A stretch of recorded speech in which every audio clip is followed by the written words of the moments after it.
Before I get into the topic of this video, I want to mention that I made a new Discord account. After almost half a year of not using that site, I decided that I ought to give it a go again, given that I seem to find great difficulty in attempting to locate any people that speak Spanish on any other platform. So hopefully some of my old friends see this video and add me, and hopefully people who speak Spanish, or just whoever. You know, I receive all types. I'm always happy to talk to anybody that wants to talk to me, because I try to be friendly.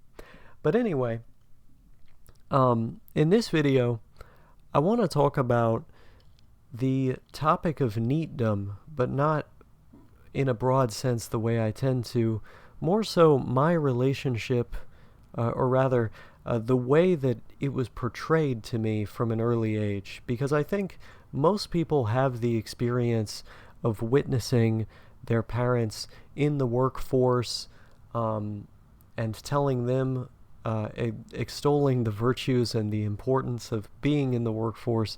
They hear all these things from an early age, and I didn't really have that, because my mom has really severe epilepsy, and it is severe to the point of preventing her from being able to work.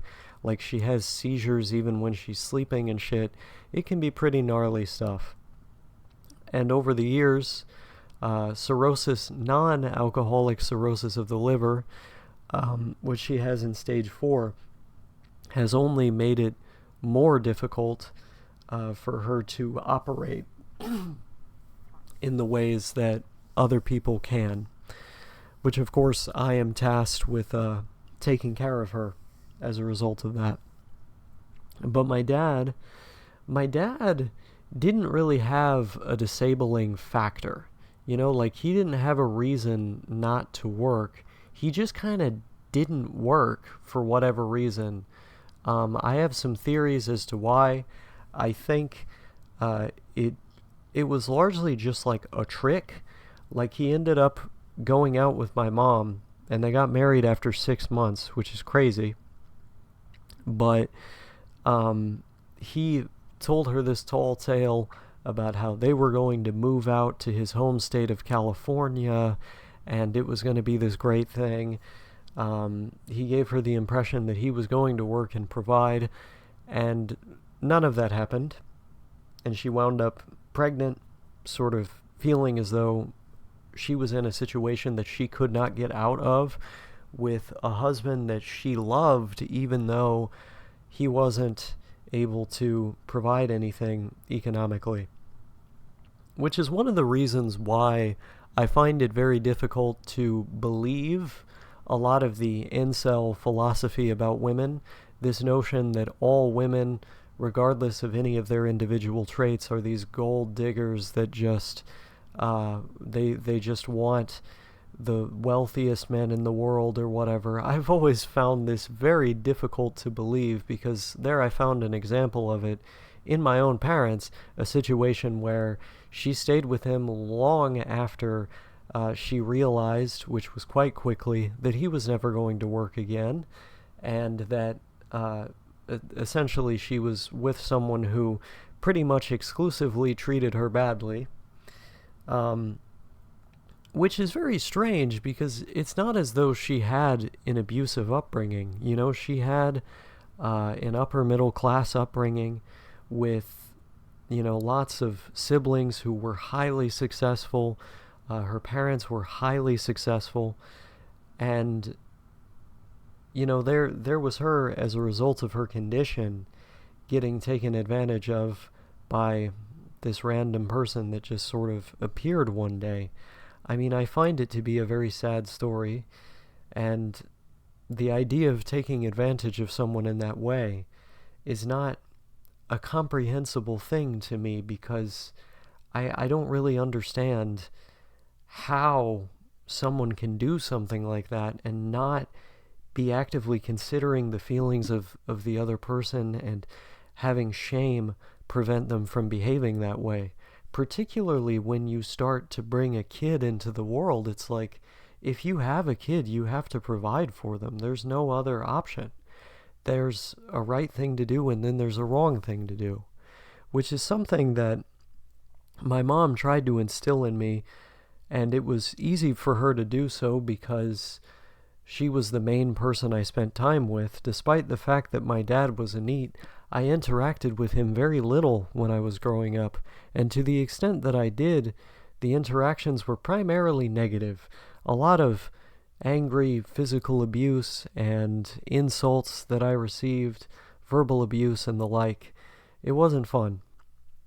But I was able to have a connection with my mom, and she really instilled a lot of these older ideas that my grandparents had as well, at least on her side, about honor and politeness and behaving the right way and all these different moral ideas. They were really, really jammed into my head, which is something I'm thankful for.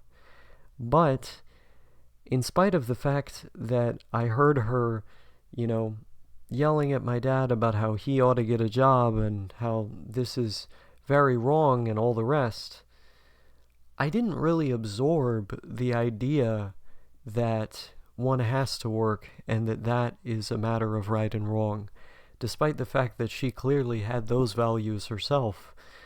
And I didn't absorb that idea because it was something that neither of my parents did. In the case of my dad, I would watch him play video games for hours. Video games that he bought with my mom's Social Security, with money that was supposed to be hers. And he bought these things for himself that he would spend hours a day on without tending to many of the dire things that we needed done at our home.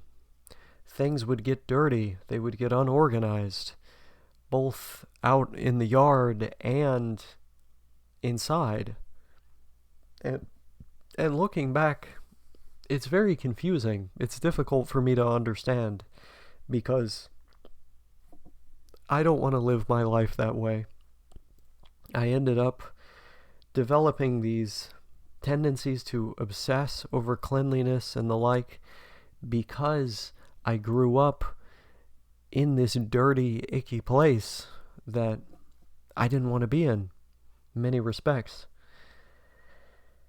And so, on the one hand, having two parents that were NEETs, one for understandable circumstances and another just out of a parasitic sort of nature through taking advantage of someone else, I was not able to develop an intuitive sense for the value of working for someone else and the value of working in a non-independent fashion, because I remember idealizing the idea of owning a business or working for oneself, and I found these things to be very appealing. They were things I wanted to do, although I had a number of insecurities largely due to the many times that my father would tell me, you can't do this, you can't do that, you're stupid, you're worthless, you'll never achieve anything. These things that ultimately I was able to work through and wind up not believing. But when I was a kid, I was very preoccupied about the future because I thought that I was going to end up like both of them. But as I was told many times, and as it was intuitive to see just from looking at people in the world, if you don't have a job, you don't eat, you don't have a place to live. And so some of my earliest fears were not having a place to live and not having food to eat, because I thought I would wind up just like them. I didn't really understand any other way of life, and after having been verbally abused so many times in this small home of mine, which was all that I knew because I didn't go to school, I was homeschooled, I wound up developing an immense fear of the rest of society, of other people. And through this social anxiety, I developed preoccupations and self-esteem issues on top of the self-esteem issues that the verbal abuse, of course, aided in me developing, that ultimately resulted in me believing that I wouldn't have a chance in this life, that I wouldn't be able to stake out something for myself and be able to survive. So throughout my childhood, I was incredibly anxious about the future, about my prospects. I thought I had no hope nor prospects.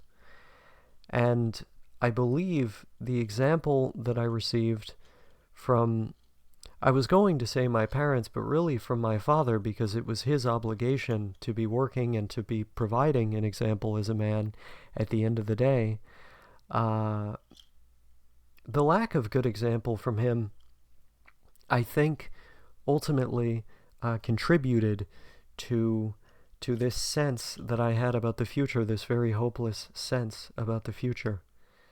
And I think that experience gives me a unique perspective on the subject of being a NEET, because in other cases, in situations where people have normal parents and they didn't grow up like that, I think there's more shame that they have related to it, but even if they don't have shame related to it, there are these familial conflicts that they have to navigate, and these problems therein. There are problems that brings. I don't really have to go through any of that, and I haven't had to. I find it upsetting to think about the way that he lives, because essentially what he's done, and he's done it with other people as well, not just with my mom at this point, he finds vulnerable people who are on disability, and he just lives off of their disability. You know, when I had my first psychotic break, and I was taken into the hospital when I was still an adolescent, when I was growing up, it wasn't before long. It was about a year afterwards that I was placed on disability. But who do you think my payee was?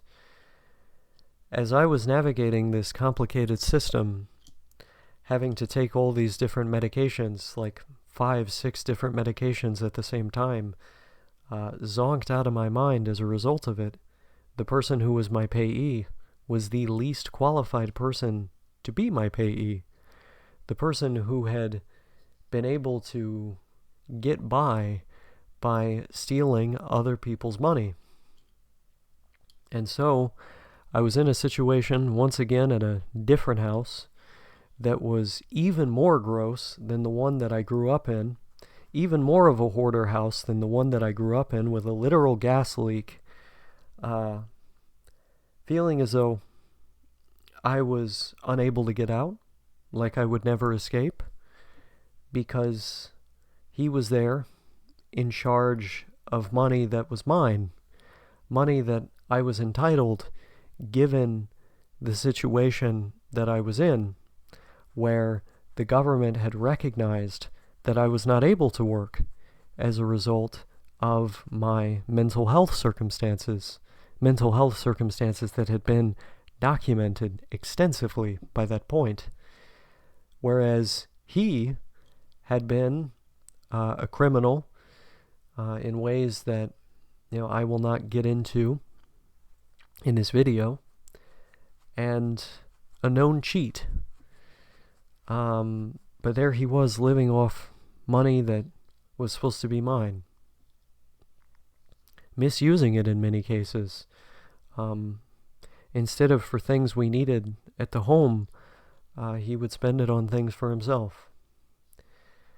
And so I developed a hatred for lies, for cheaters, people who engage in this kind of gaming of other people and their emotions.